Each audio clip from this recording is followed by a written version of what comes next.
Katie's in Smithtown. Before Katie's Bar became a favorite spot for locals, the hotel that stood before it was consumed in a blazing fire. Over time, it began to draw in a number of patrons who would seek sanctuary during the late hours. One of these regulars was a bartender who worked at the hotel across the railroad tracks named Charlie. He was a quiet man who often kept to himself, but nonetheless held a friendly disposition. He had his nightly routine, which is why concern grew among the servers when Charlie hadn't been seen in days. Allegedly, overcome with grief after the loss of his wife, Charlie disappeared, never to be seen or heard from again. Decades had passed, and Katie's grew into a bustling hangout. Guests filled its walls until the late hours of the evening, and when the crowds finally died down and the workers were left alone to close up the bar, the atmospheres of Katie's would take a drastic shift. According to those familiar with the tale, Charlie did eventually return to his favorite spot, not as a paying customer, but as an ethereal figure that loomed and stalked around the grounds at night. Witnesses claim to have seen glasses fly off of shelves, hear disembodied voices, and see shadowy figures that peer around the bar's corners. One night in 2010, the bar's owner took a spill down a flight of stairs when he mysteriously regained balance and safely glided down the final few steps. As he looked back up those stairs, a man in 19th century attire glared down at him before vanishing around the corner, out of sight. The Lady of Lake Ronkonkoma.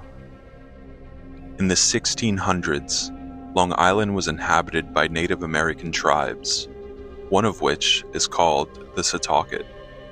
According to local legend, a Setauket princess had fallen in love with an English woodcutter, a relationship that her father deemed forbidden.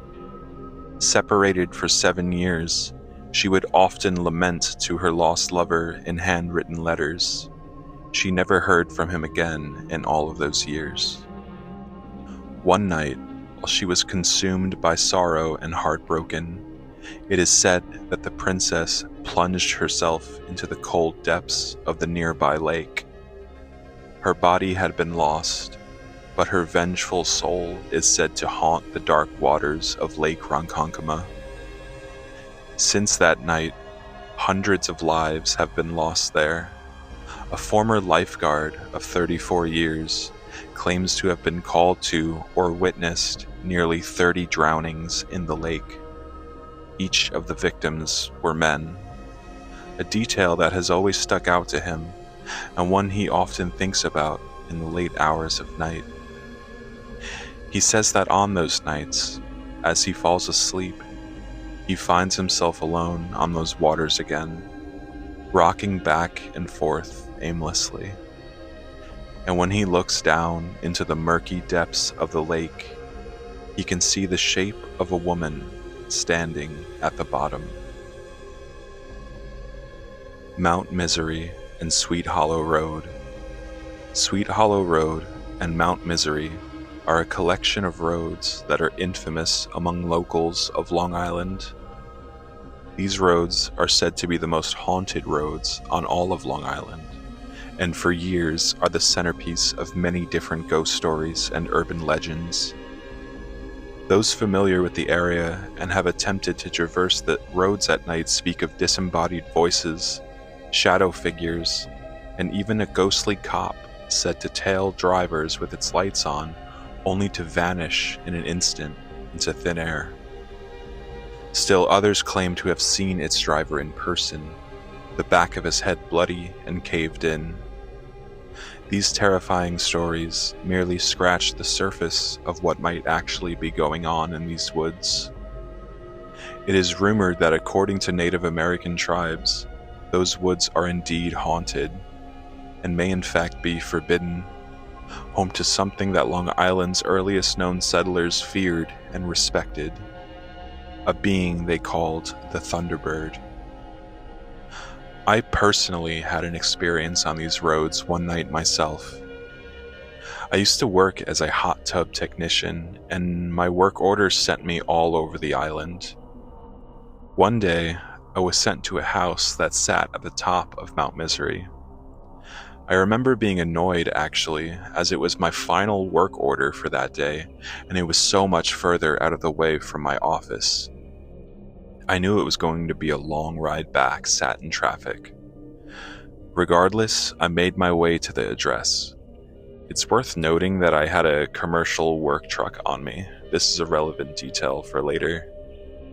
Now, I realize GPS systems can be wonky, but I could not for the life of me find this house on those roads. I drove back and forth for about 10 minutes before finally I ran into a landscaper on the side of the road. I pulled over and asked him for directions, and he proceeded to point me in the supposed right direction with some vague details before he himself drove off. I went off in the direction he pointed to, and after driving back and forth for several more minutes and failing to find the address, I glanced over at the clock and realized I didn't have enough time to complete my work order. I called the office to let them know that I was planning on rescheduling it for the next day. With that, I made the hour-long drive back to the office on the other side of the island. Traffic was really bad that night, and by the time I had gotten back, everybody else had cleared out for the weekend except for my office manager, who met me with a puzzled look on her face. I asked her what was up, and she proceeded to tell me the most bizarre thing. She said that as she was closing up, waiting for me to get back and hand over the keys to the work truck, she had gotten a call from that same homeowner on Mount Misery, whose service I didn't get to and had to reschedule. He told her that he was confused as to why I had left so suddenly without saying anything. He said that he saw my work truck pull up the driveway and park, only to then back out and drive away. In my time on those roads that day, I had never pulled into any sort of driveway. So the question is, if I never made it to the house that night, what exactly showed up in my place? That's going to be it for me today, guys. I appreciate you all listening, and I'll catch you on the next one.